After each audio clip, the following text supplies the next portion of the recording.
আমি আপনাদের বলি, আমরা যদি করতে পারতাম না, অনেক কিছু করতে পারতাম।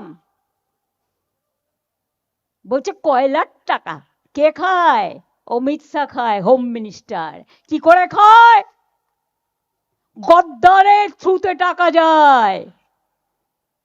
গদ্দার অ্যাডপ্টেড সন হয়ে গেছে, গদ্দারের থ্রুতে টাকা দেয়।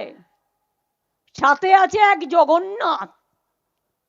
জগন্নাথ ধামের জগন্নাথ নয়, পুরীর জগন্নাথ নয়, বড় ডাকাত জগন্নাথ বিজেপির।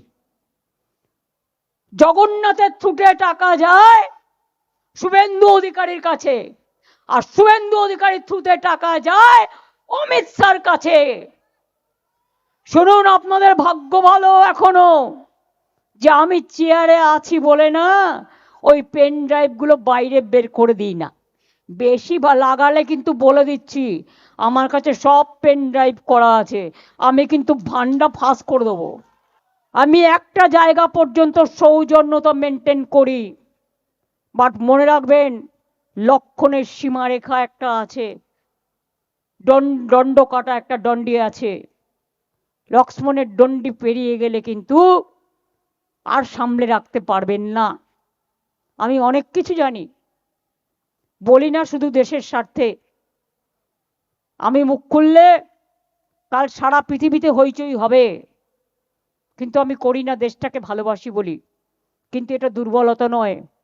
আপনারা মিটিং করলে পেছনে পুলিশ, সামনে পুলিশ, ওদিকে সিআরপিএফ, ওদিকে বিএসএফ, ওদিকে আইএসএফ, কে না আছে। আমি ওনাকে লয়ারের চিঠি দিচ্ছি, আমি মামলা করব, ওনাকে প্রমাণ করতে হবে।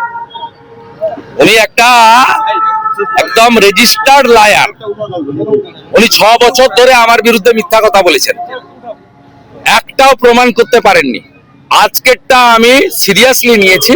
আবার একটু পরে আপনারা সোশ্যাল মিডিয়া দেখবেন, আমি লয়ার নোটিশ দেব, 72 ঘন্টা পরে ডিফেমেশন মামলা করব, এবং ডিফেমেশন মামলা লিঙ্গারিং হবে না। If necessary I go to supreme court. আমি এনাকে এক্সপোজ করে ছাড়বো।